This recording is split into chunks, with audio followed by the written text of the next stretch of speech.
all these businesses will move online. I mean, let me ask you, when was the last time you saw, you remember 10 years ago only? What, 5 years ago? You could see all these Jet Airways booking offices all over the city. Where is the last time you saw one? Doesn't exist anymore, right? These businesses, even in India, where people said India it won't happen, right? It's all gone online. Because it's convenient for the customer, it makes sense for the provider. There's no reason, right? So that business is all going to go online because it can be delivered online. Insurance business, another one. I mean, why do I need to see a person? Buy the insurance online, right? So these businesses will slowly move online because their product can be delivered digitally. So that one I love for online. Second are those businesses where you have to deliver the product physically. There's a cost of delivery. But the cost of delivery is small compared to the gross margins you will generate on the sale. So give you an example. I'm Louis Vuitton. You want to buy a handbag for 600 pounds. I will have a guy come in a suit with a white hand glove and come and deliver it to you. Why? $600, the gross margin on that is 300 pounds. Even if the guy takes a taxi from the store and come and deliver, it also costs 20 pounds. And it's one item to be packed, it's already in a box. There's no the fulfillment costs are very low, right? Compared to the gross margin dollars. So those kinds of businesses you'll see will go online if the customer doesn't want to touch, feel, and see.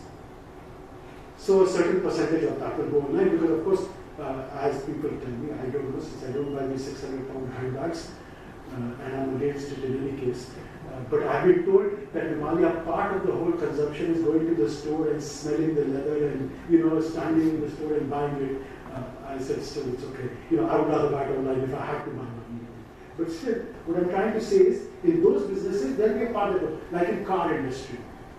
The average number of dealers the US consumer used to visit before they bought the car was 4.5. They would go between 4 to 5 dealers, check the car, check what is out there, negotiate the prices with several dealers to get the best price. Today it's 1.2 dealers. Why? Because all the search is done online. Then you already have all the printouts of what are the prices in every place and everything else. Then you go to a dealer and buy the car. Right? And you say, sure, okay. So either that business, some part of that business will do online for the people who don't want to touch, feel, and see.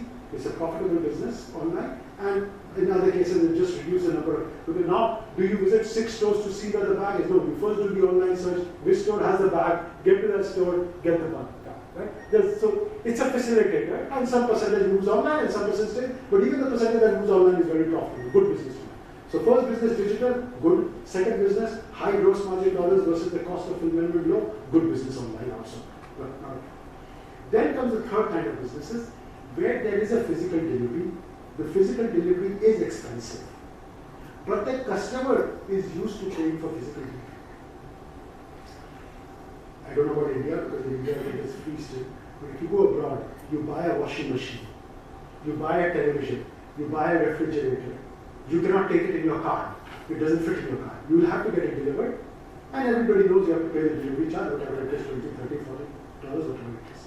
So when you buy online, all the companies also charge you a delivery cost. Not a problem because I'm already using the customer to pay the delivery cost. So those products where and 30, 40 delivery or $50 is quite a high sum compared to the gross margin because they're not high gross margin. But still, customers are saying, okay, I buy a $1,000 TV, I pay the $50 delivery, I understand that's fine. If I buy a $1,000 washing machine, I pay the $50 delivery. So those businesses, you can charge for delivery because the customer is used to paying for delivery. So not a problem. So that's the third kind. Then comes the fourth kind, where the gross margin dollars are small and the fulfillment costs are high. So I'm going to upset one or two of you in the audience. I don't need to, but I'm going to. So you have products like books, DVDs, all this crap, the physical versions. These are all fall in that category. The worst of all categories, the one that will never make any money, is, of course, groceries. Right?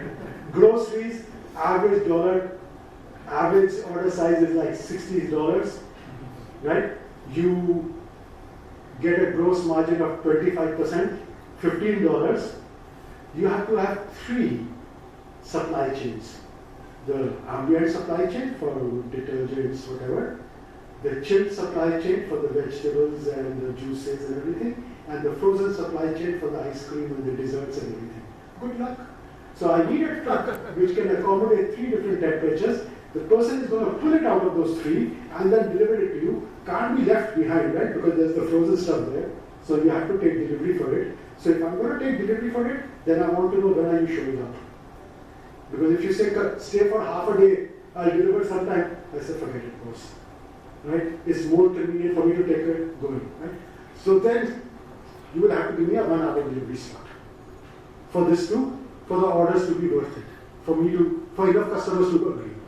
1-hour delivery slot means good luck on the logistics, right? Because now I can't optimize the truck anymore. Because the truck optimization has gone now, right? Because now I'm optimizing the delivery timing. So of course my trucks they're going to be going back and forth.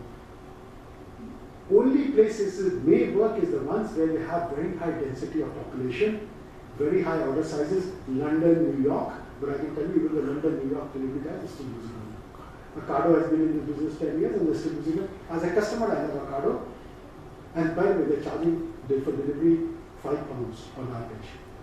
Even after charging £5 for average, they're still using it. When they went IPO, they sent me, because I used to buy from, it's a great deal for the customer. Right? I used to always buy from Ocado. So they sent me a little card saying, we are now going IPO. We would first like to give our customers the opportunity to participate in IPO. I wrote back, I prefer to be a customer, let others invest. That's the best part of the deal, the customer, right? If somebody is selling you at a loss, it has to be a great deal for the customer. So you know that it's a great deal. So customers love it. So whenever I'm teaching in class, people keep arguing against me saying, no, you don't know how much I love Amazon. I say, yes, but remember, if I gave it to you away for free, you would love me even more. Right? But it doesn't make a business model. So